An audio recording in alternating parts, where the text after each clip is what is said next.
चाहते थे।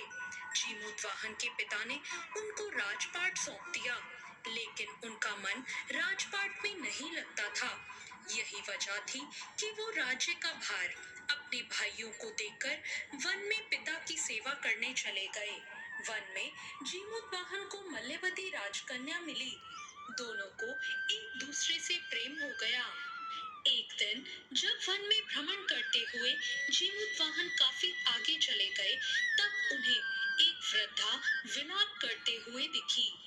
उन्होंने पूछा कि आप क्यों रो रही हैं? उस वृद्धा ने रोते हुए कहा, मैं नागवंश की स्त्री हूँ। मुझे एक ही पुत्र है। पक्षीराज गरुड़ के कोप से मुक्ति दिलाने के लिए नागों ने ये व्यवस्था की है कि गरुड़ को रोजाना भक्षण के लिए एक युवा नाग सौंपा जाए। आज मेरे पुत्र शंखचूड़ की बलि का दिन है। आज मेरे पुत्र के जीवन पर संकट है और थोड़ी देर बाद ही मैं पुत्र विहीन हो जाऊंगी। एक माँ के लिए इससे बड़ा दुख क्या होगा कि जीते जी उसका पुत्र ना रहे। जीमूतवाहन को ये सुनकर बहुत दुख हुआ। उन्होंने उस वृद्धा को आश्वस्त करते हुए कहा, डरो मत, मैं तुम्हारे पुत्र के प्राणों की रक्षा करूंगा।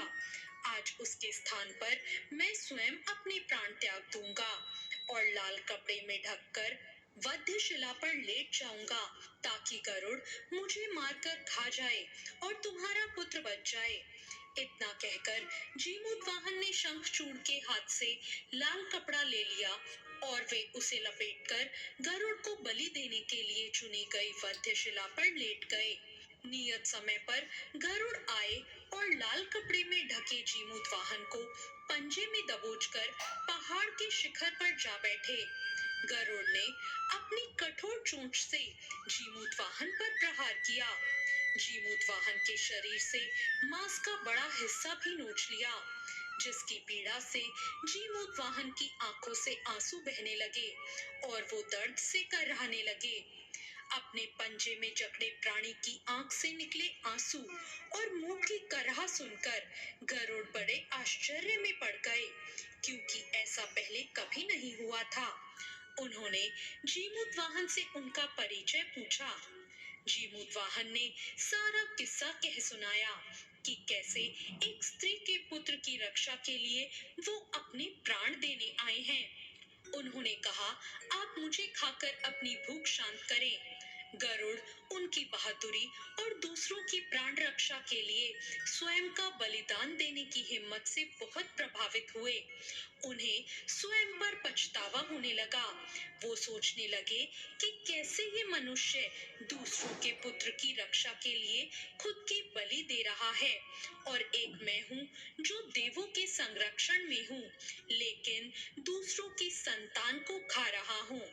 उन्होंने जीमूतवाहन को मुक्त कर दिया। गरुड़ ने कहा, हे मनुष्य, मैं तुम्हारी भावना और त्याग से बहुत प्रसन्न हूँ। मैंने तुम्हारे शरीर पर जो घाव किए हैं, मैं उसे ठीक कर देता हूँ। तुम अपनी प्रसन्नता के लिए मुझसे कोई भी वरदान मांग सकते हो। राजा जीमूतवाहन ने कहा, हे पक्षीराज, आप तो स्वयं सर्वसमर्थ हैं। अगर आप प्रसन्न और वरदान देना चाहते हैं, तो आप सर्पों को अपना आहार बनाना छोड़ दें। आपने अब तक जितने प्राण लिए हैं, उन्हें जीवन दान दें। गरुड़ ने सबको जीवन दान दिया और नागों की बलि न लेने का वरदान भी दिया। इस प्रकार जीमूतवाहन के साहस से नाग जाति की रक्षा हुई। गरुड़ ने कहा कि तुम्हारी जैसी इच्छा वैसा ही होगा। हे राजा, जो स्त्री तुम्हारे इस बलिदान की कथा सुनेगी और विधि पूर्वक व्रत का पालन करेगी, उसकी संतान मृत्यु के मुख से भी निकल आएगी। तब से ही पुत्र की रक्षा के लिए हर साल भाद्रपद मास की अष्टमी पर जीमूतवाहन की पूजा शुरू हो गई।